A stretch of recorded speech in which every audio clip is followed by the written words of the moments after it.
I've been attacked by 5 pit bulls. I'm a UPS driver. They got a vein. I'm bleeding profusely. And okay. I'm getting. Can't get to you, but I'm gonna need it. Okay, I'm getting paramedics on the line with us. Hold on, okay? I'm trapped on a trailer. I'm bleeding profusely on my left leg. They got a vein. Okay. I can't get out there. As I said, they're surrounded me.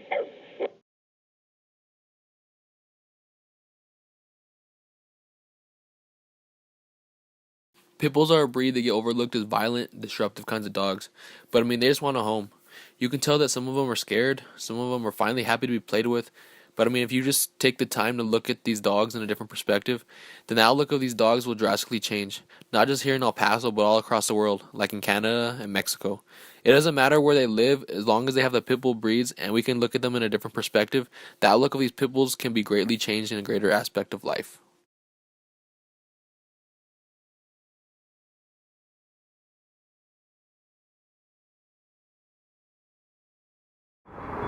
Back in early 2016, Animal Services was part of a shelter reform plan that was approved by the City Council and also the city leadership, the City Manager's Office.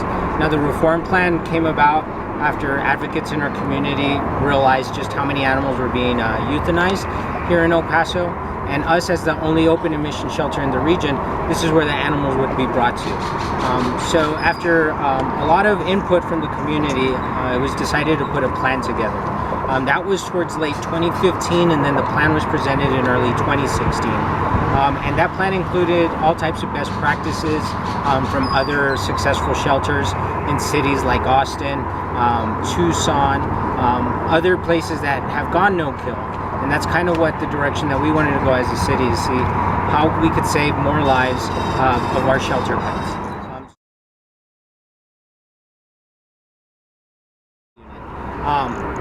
Here in El Paso, we get more than 37,000 animal-related calls from our Animal Protection Division. And about 2,000 of those are standards of care, meaning they could be potentially neglect issues where an animal just doesn't have food or water, or they could be abuse issues where an animal is intentionally being put in a situation where they're suffering. A lot of investigating goes into that, but to see how El Paso has kind of grown to become just in general an animal welfare community, a community that values its animals, whether they're owned or not owned, really says a lot about El Paso and how far we've come.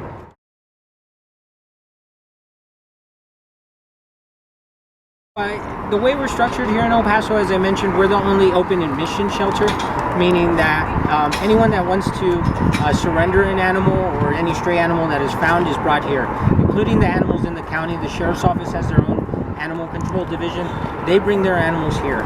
We also have bigger shelters and smaller rescue groups. You know, our Humane Society, our partner next door, they're one of our big rescue partners, big shelter.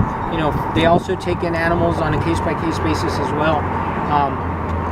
So I really think from a sheltering standpoint, I'm proud of what we're doing here at El Paso Animal Services. But one thing that we do need to work on is try to decrease the number of the animals coming in.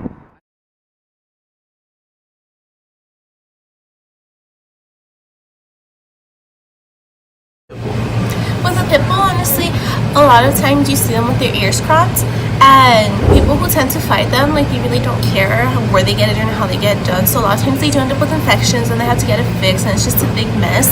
But we do see them with cuts. We do see them like very scared. They do tend to be very scared, and honestly, like, pit bulls who are well treated that I've worked with are the sweetest. Like, they're one of the sweetest animals, pit bulls, and because of people who fight them, they're just like very stereotyped to be very mean, and they're not. They're really good pets. They're the sweetest I've met.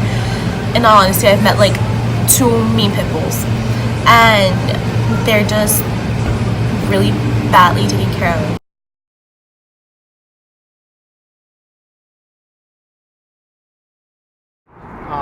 Do we get animals that come in at times that are very aggressive?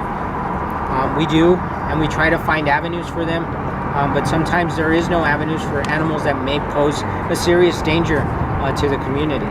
And that's where we have to make that hard decision of, you know, do we have to euthanize? And again, that decision we don't take lightly. which is why we let the animals settle in, so we could get a true gauge of their personality. We try to see if there's rescue partners that could provide that extra care and attention that hopefully could reshape that behavior. And again, that's something that we've tried to expand on here at Animal Services.